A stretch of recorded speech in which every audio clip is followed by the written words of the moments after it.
जी welcome back. चलते हैं गिलगित बल्तिस्तान, जहाँ पे हमारे साथ मौजूद हैं नुमाइंदा डॉन जमील नागरी साहब। बहुत शुक्रिया एक तो वक्त देने के लिए। जमील, इनफैक्ट बड़ा अप्रिशिएट किया जा रहा है कि वहाँ पे एक शख्स ने किस तरह ग्लेशियर जब फटा है और उसके बाद आबादी को बर वक्त आगाह किया और बहुत बड़ी तबाही से लोग बच गए। बट अगेन अभी तक वहाँ पे चैलेंजेस तो मौजूद हैं, नॉर्थ में तो बहुत ही ज़्यादा हैं। एक तो ये बताइएगा कि अभी इस तरह के ख़तरात की नौइयत क्या है और पब्लिक अवेयरनेस के हवाले से वहाँ पे क्या कुछ हो रहा है, और फिर साथ में लोगों की रिहेबिलिटेशन के लिए उनको सेफ मकामात पे मुंतकिल करना और निज़ाम ज़िंदगी चलता रहे, उस हवाले से कुछ तफसीलात बताएँ। जी, बहुत शुक्रिया शेराज़ी साहब। देखिए, आपने खुद देखा यहाँ पर सिचुएशन इस दफ़ा बिल्कुल अनप्रेसिडेंटेड था। और देखिए, हम तो गिलगित बल्तिस्तान के जो मेजॉरिटी इलाके हैं, लोग हैं, वो ग्लेशियर्स के नीचे रहते हैं। 8000 से अबव ग्लेशियर्स है, ग्लेशियर लेक्स है। लेकिन ये पता नहीं है कि किस टाइम कौन-सा जो लेक है, वो बर्स्ट हो जाए और फिर ऑब्वियसली जो डाउन स्ट्रीम एरियाज के लोगों को वो हिट करे। हमने देखा कि पिछले दिनों जब ये जो रोशन तिलदास में जो वाक़या पेश आया, उसने सबकी आंखें खोल दिया है। क्योंकि एक वजह ये है कि आज तक के गिलगित बल्तिस्तान के लोगों को ये पता नहीं चल सका कि जो कितना वल्नरेबल इलाके में वो रहते हैं। अर्ली वार्निंग सिस्टम का तो हमने पहले भी ज़िक्र किया है, उनका तो कोई वजूद नहीं है। और दूसरी बात है कि सर, इस पे आज तक कोई साइंटिफिक स्टडी नहीं हुआ है कि हालाँकि थाउज़ेंड्स ग्लेशियर लेक्स है और उसके नीचे डाउन स्ट्रीम के एरियाज़ में बहुत रिहायशी लोग हैं मुख्तलिफ इलाकों में। लेकिन अब किस नौइयत का और किस इंटेंसिटी का थ्रेट इनको है, अभी तक इनको नहीं पता।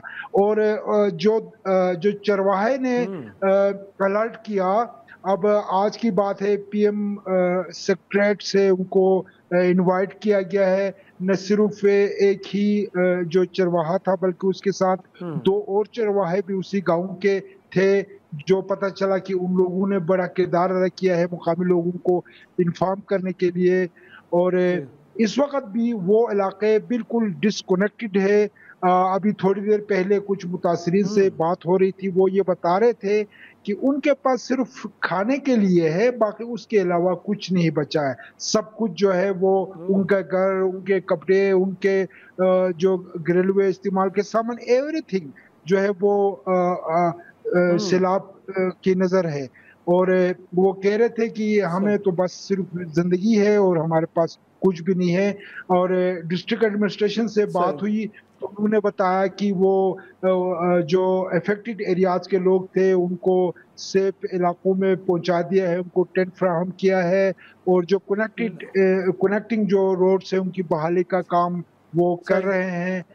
जी सर, ये है। लेकिन जमील, इनफैक्ट जो आप बता रहे हैं, कभी तो हमारे पास कोई रिस्क असेसमेंट ही नहीं है, हमें पता नहीं है कि और कितने बड़े ख़तरात जो है वो मंडा रहे हैं वहाँ पे। लोगों का वहाँ पे दारोमदार वहाँ पे गोए के ज़रात पे है या मवेशियों पे है।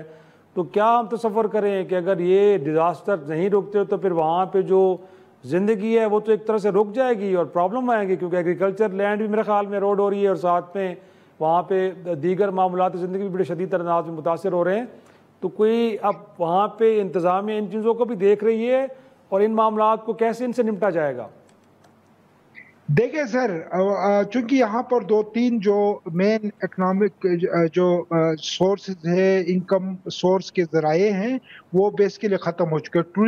टूरिज़्म तो इस दफ़ा बिल्कुल बेड रिस्ट पर हो गया। दूसरा जो है इन्हिसार है, वो जो है एग्रीकल्चर पे है, फ्रूट ट्रीज़ पे है। लेकिन जितनी भी फ्लड्स आए, उसमें सबसे पहले इरिगेशन चैनल्स को, वाटर सप्लाई सिस्टम्स को तबाह कर दिया है। और आप देखें कि जुलाई से आज तक जितनी भी जो फ्लड्स आए हैं, क्लाउड बर्स्ट हो या ग्लेशियर लेक और बर्स्ट हो, उससे सबसे ज़्यादा जो मुतासिर हुए वो जो यहाँ के मुकामी काश्तकार है। और उनकी ज़मीनें अब सूख रही है। हालांकि ये 1 महीने से ऊपर हुआ है। यहाँ जो गिलगित का एक बड़ा इलाका है, दनियोर, सुल्तानाबाद, गांचे के बहुत सारे सही। इलाके हैं, हुंजा में, नगर में, ये सारे इलाकों के लोगों को अब वॉलंटरीली लोग काम कर रहे हैं इरिगेशन चैनल्स की रिस्टोरेशन के लिए, ड्रिंकिंग वाटर के लिए। लेकिन इतना आसान भी नहीं कि वो टाइमली जो है कर सके। और पिछले दिनों आपने देखा कि वॉलंटरीली जो काम कर रहे थे रिस्टोरेशन वाटर सप्लाई के लिए, जी।